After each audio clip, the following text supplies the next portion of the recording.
नमस्कार, मैं हूं शशि। आइए झारखंड की टॉप 25 प्रमुख खबर जानते हैं। पेट्रोल डीजल के दाम में नहीं होगा इजाफा। पूर्व मध्य में जंग की वजह से कच्चे तेल की कीमतों में वृद्धि से निपटने के लिए केंद्र सरकार ने पेट्रोल और डीजल पर उत्पाद शुल्क में 10-10 रुपये की कटौती की है। पेट्रोलियम मंत्री हरदीप सिंह पुरी ने कहा है कि कच्चे तेल की कीमत बढ़ने का फिलहाल सीधा असर उपभोक्ताओं पर नहीं पड़ेगा। 26 मार्च को जारी अधिसूचना के मुताबिक पेट्रोल पर उत्पाद शुल्क 13 रुपये प्रति लीटर से घटाकर 3 रुपये कर दिया गया है, जबकि डीजल पर यह शुल्क पहले के 10 रुपये से घटाकर 0 कर दिया गया।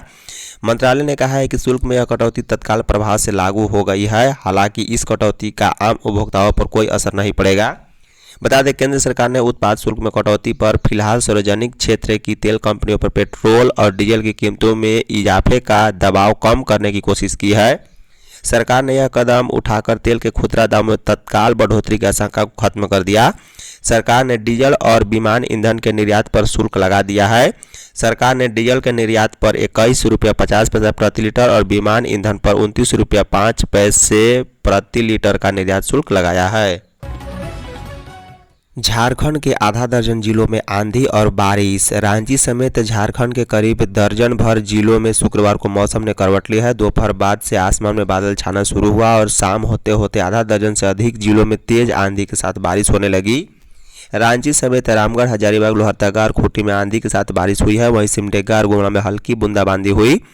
पलामू के कुछ हिस्सों व लातेहार में भी कुछ देर आंधी चली है। इसी बीच मौसम विभाग ने अगले 24 घंटे के दौरान पूरे राज्य में आंधी बारिश के साथ ओलावृष्टि का अलर्ट जारी किया है। इस दौरान कहीं कहीं वज्रपात की भी संभावना है।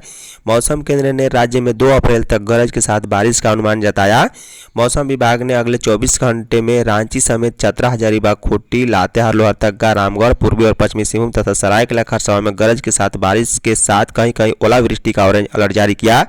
मौसम केंद्र के अनुसार कुछ जिलों में आंधी बारिश और कहीं कहीं वज्रपात होने का येलो अलर्ट भी जारी किया गया है। रांची लोहरदगा रूट पर आज से दौड़ेगी train. Ranchi Lohardaga rail line पर शनिवार से परिचालन सामान्य हो जाएगा। पहली ट्रेन रांची लोहरदगा टोरी पैसेंजर सुबह 5:15 पर रवाना होगी। वहीं शुक्रवार को इस लाइन में लाइट इंजन ट्रेन चलाई गई है।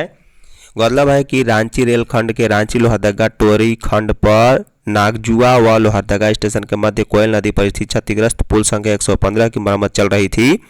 इसी कारण ईरगांव से लोहरदगा के बीच ट्रेनों का परिचालन बंद था। इस मार्ग के बाधित रहने से कई ट्रेनों को बदले मार्ग से चलाया जा रहा था। वहीं पुलिया में दरार की सूचना के बाद कुछ ट्रेनों को आंशिक समापन के जरिए भी चलाया गया था। इससे इस रूट में सफ़र करने वाले हजारों यात्रियों को परेशानी का सामना भी करना पड़ रहा था।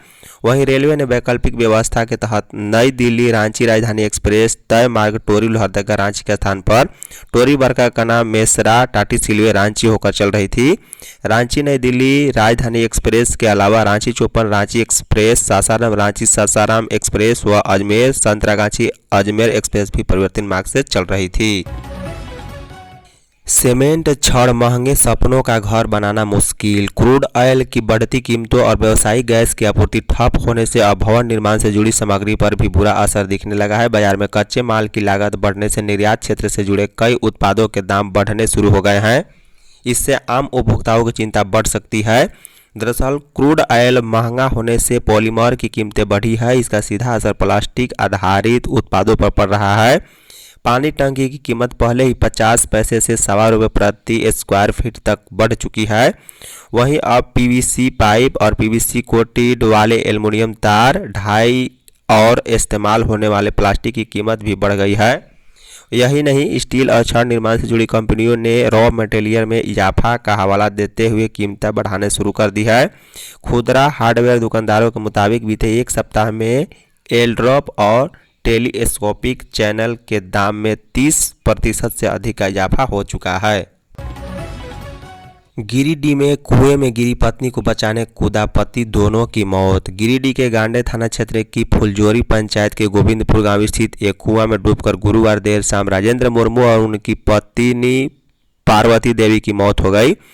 ग्रामीणों और परिजनों की सूचना पर गांडे पुलिस घटनास्थल पर पहुंचे। दोनों शवों को पोस्टमार्टम के लिए शुक्रवार सुबह सदर अस्पताल गिरिडीह में भेज दिया।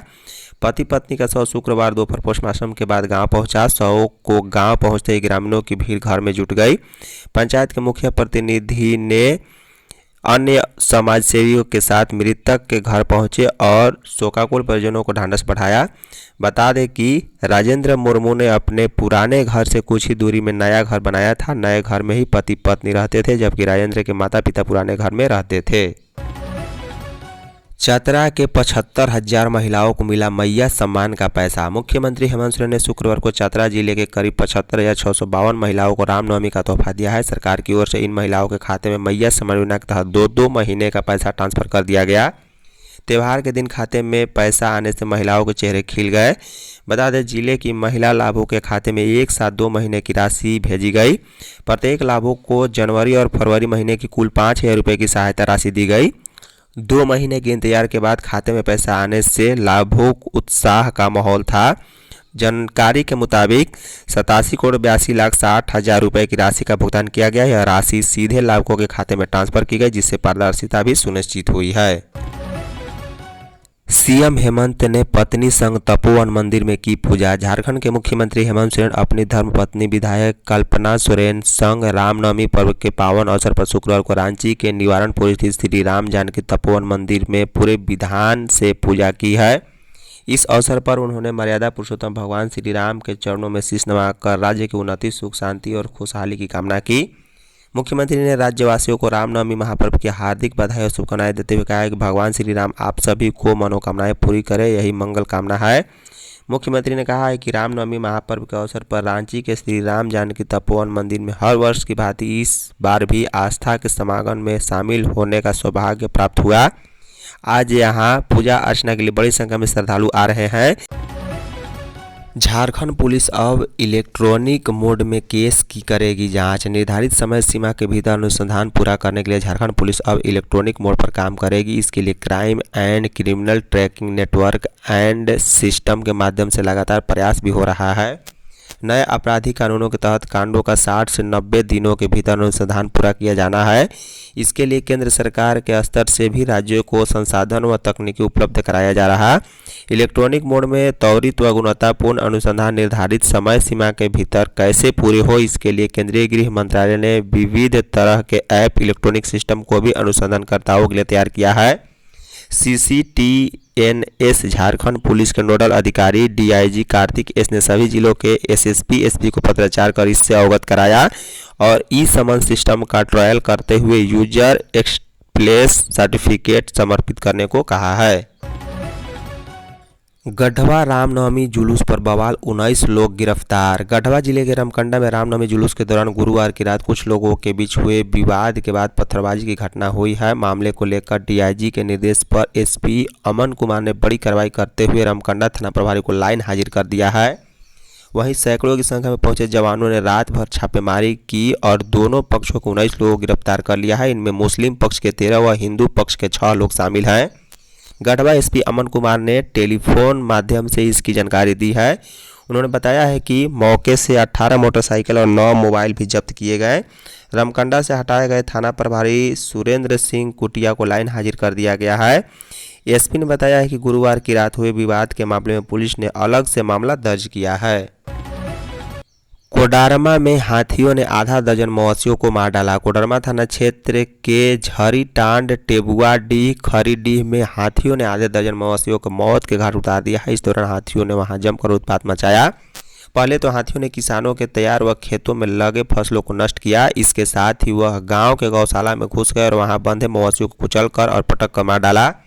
जब ग्रामीण उठते तब तक हाथियों ने आधा दर्जन मवेशियों को मौत के घाट उतार चुका था। वहीं आधे दर्जन से अधिक मवेशियों को घायल भी कर दिया। इधर हाथियों के इस तांडव से लोगों में दहशत का माहौल बना हुआ है और लोग रात भर जागकर मशाल जलाकर अपने गांव के भीतर और बाहर पहरा दे रहे हैं। इधर बुधवार को हाथियों द्वारा बोनाकाली और मरियापुर में 2 इंसानी जिंदगियों को भी मौत के घाट उतार दिया गया है।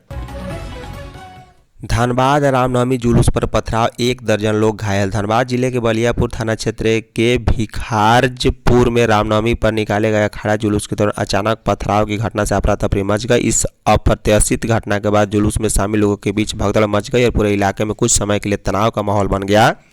प्रत्यक्षदर्शियों के अनुसार जुलूस शांतिपूर्ण ढंग से अपने निर्धारित मार्ग पर आगे बढ़ रहा था।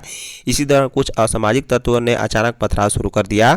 इस घटना में करीब 1 दर्जन से अधिक लोग घायल हो गए। घायलों को तत्काल नज़दीकी अस्पताल में भर्ती कराया गया, जहां उनका इलाज जारी है। घटना की सूचना मिलते ही प्रशासन तुरंत हरकत में आया। भारी संख्या में पुलिस मौके पर पहुंचकर स्थिति को नियंत्रण करने में जुट गई।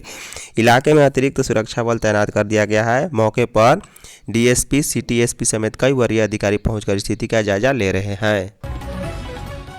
बोकारो में रामनवमी जुलूस के दौरान हाई टेंशन तार की चपेट में आने से 6 लोग झुलसे। बोकारो जिले के पेटरवार में रामनवमी पर निकाले गए जुलूस में एक बड़ा हादसा हो गया है। पेटरवार थाना क्षेत्र के खेतको गांव में अखाड़ा मिलन के दौरान महावीरी झंडा अचानक हाई टेंशन तार की चपेट में आ गया, जिससे अफरा तफरी मच गई। इस हादसे में कुल 6 लोग झुलस गए हैं, जिसमें 2 की हालत गंभीर बताई जा रही है। सभी घायलों को पहले नज़दीकी निजी अस्पताल ले जाया गया, जहां प्राथमिक उपचार के बाद उन्हें बेहतर इलाज के लिए बोकारो जनरल अस्पताल रेफर कर दिया गया। प्रत्यक्षदर्शियों के अनुसार जुलूस के दौरान झंडा ऊंचा होने के कारण ऊपर से गुजर रहे हाई टेंशन तार से टकरा गया, जिससे करंट फैल गया और आसपास मौजूद लोग इसकी चपेट में आ गए। घटना के बाद मौके पर अफरा तफरी का माहौल बन गया। स्थानीय प्रशासन और पुलिस टीम तुरंत घटनास्थल पर पहुंचकर स्थिति को नियंत्रण करने में जुट गई है। महिला मंडल ने रामनवमी जुलूस में दिखाया दमखम। रामनवमी के पावन अवसर पर श्री महावीर मंडल महिला समिति की ओर से शुक्रवार को रांची में भव्य शोभा यात्रा जुलूस का आयोजन किया गया। इस अवसर पर बड़ी संख्या में जुटी महिलाओं ने दमखम दिखाते हुए कार्यक्रम में उत्साहपूर्वक बढ़ चढ़कर भाग लिया। इस दौरान महिला मंडल का उत्साह देख पूरे मार्ग में भक्ति और उल्लास का अनोखा माहौल देखने को मिला। शोभा यात्रा के दौरान विभिन्न स्थानों पर श्रद्धालुओं द्वारा जुलूस का भव्य स्वागत किया गया। जगह जगह पुष्प वर्षा, जलपान और अन्य व्यवस्थाओं के माध्यम से स्वागत का दृश्य देखने को मिला, जिससे पूरे मार्ग में धार्मिक उत्साह और भाईचारे का संदेश प्रसारित हुआ है। सीएम हेमंत चुनाव प्रचार को आज जाएंगे असम। मुख्यमंत्री हेमंत सोरेन चुनाव प्रचार के लिए शनिवार को असम रवाना होंगे। वे प्रचार अभियान की शुरुआत कोकरझार के गोसाई गांव 20 क्षेत्र से करेंगे। वे कुछ दिन असम प्रवास पर ही रहेंगे और विभिन्न विधानसभा क्षेत्र में पार्टी प्रत्याशियों के समर्थन में सभाएं करेंगे। झामुमो के कई वरिष्ठ नेता व मंत्री, जिसमें चमरा लेंडा, दीपक बिरुआ, आलोक सोरेन, भूषण बाड़ा, एमटी राजा और सुदीप गुडिया वहां डेरा डाल चुके हैं। स्थानीय स्तर पर चुनावी गतिविधियों को धार दे रहे हैं। पार्टी अध्यक्ष के तौर पर हेमंत खुद प्रचार की कमान संभालेंगे। झामुमो महासचिव विनोद पांडे असम में लगातार कैंप कर चुनावी रणनीति बना रहे हैं। धन्यवाद।